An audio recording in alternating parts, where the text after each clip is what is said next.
Jug, secret helper in the office of Harvey Maxwell, money man, showed a little surprise on his usually serious face when his boss quickly came in at 9:30 with his young lady helper. With a quick "Good morning, Jug," Maxwell hurried to his desk as if he wanted to jump over it, and then started working on the big pile of letters and messages waiting for him. The young lady had worked with Maxwell for a year. She was pretty in a way that didn't fit a typical office look. She didn't have fancy hairstyles. She didn't wear chains, bracelets, or lockets. She didn't act like she was ready for a lunch invitation.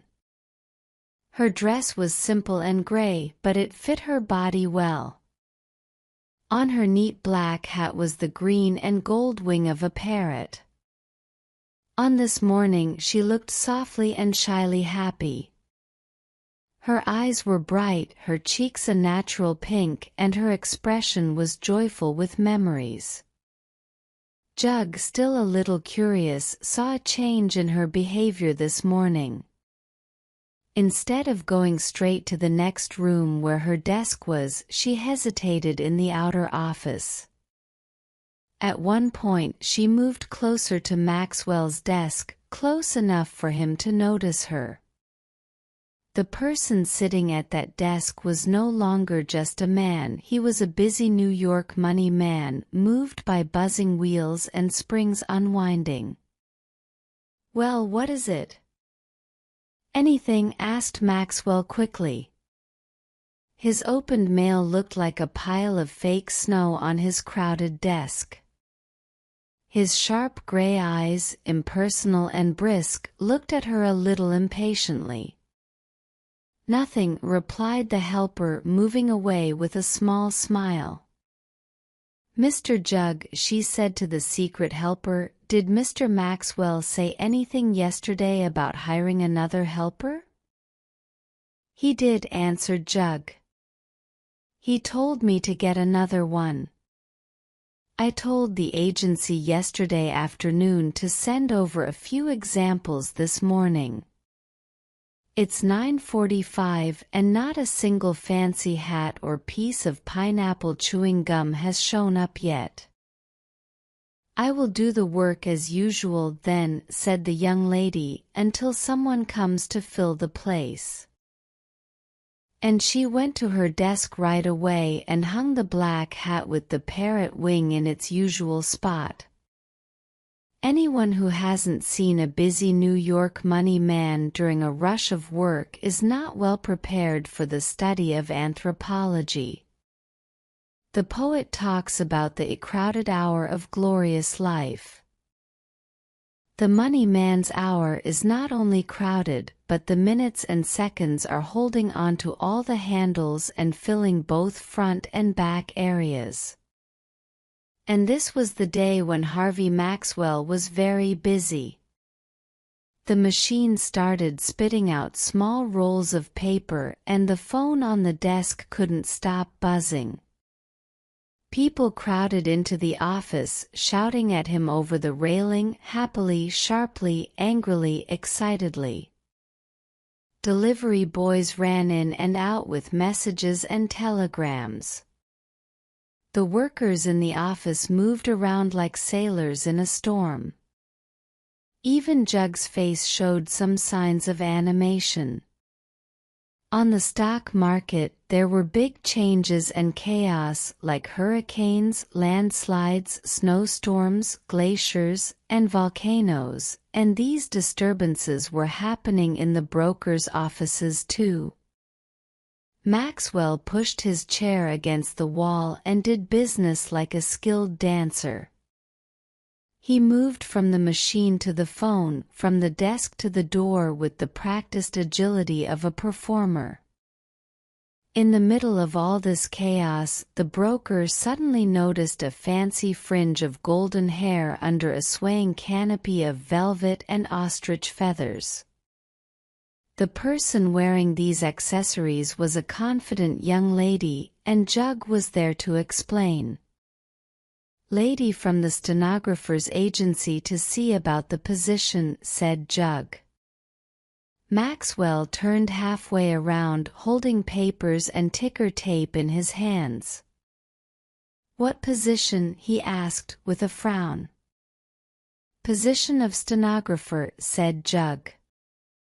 "You told me yesterday to call them up and have one sent over this morning." "You must be mistaken, Jug," said Maxwell. "Why would I have given you any such instructions? Miss Leslie has been doing a great job during the year she has been here. The job is hers as long as she wants it. There's no opening here, ma'am. Cancel that order with the agency, Jug, and don't bring any more of them in here." The silver heart left the office, swinging and banging itself against the furniture as it left in a huff. Jug took a moment to tell the bookkeeper that the boss seemed to be getting more forgetful every day. The rush and speed of work became even more intense. On the trading floor, they were dealing with several stocks that Maxwell's clients had invested heavily in. Buy and sell orders were moving as fast as swallows in flight. Some of his own investments were in danger, and he worked like a finely tuned, delicate, strong machine, running at full speed, precise, never hesitating. The right words, decisions, and actions were ready and prompt like clockwork.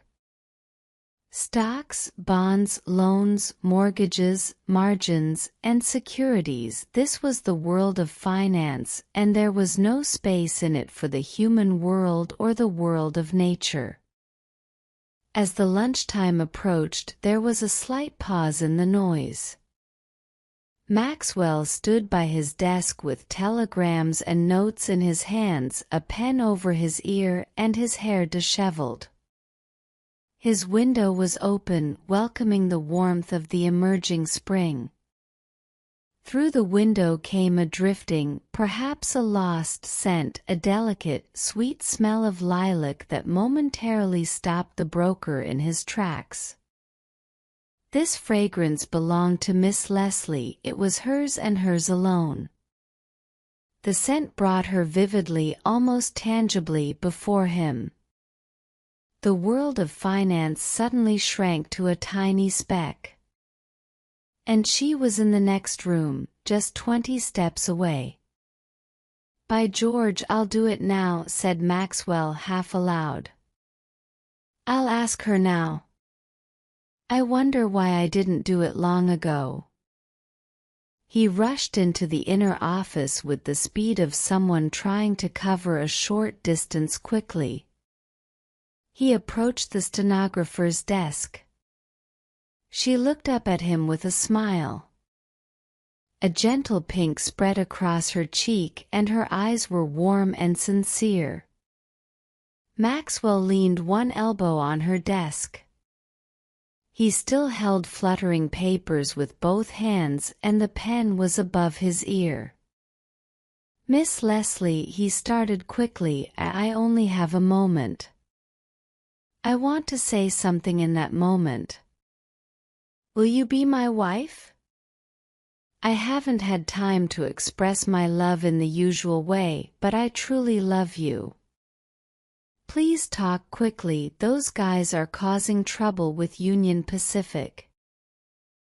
"Oh, what are you talking about?" exclaimed the young lady. She stood up and looked at him with wide eyes.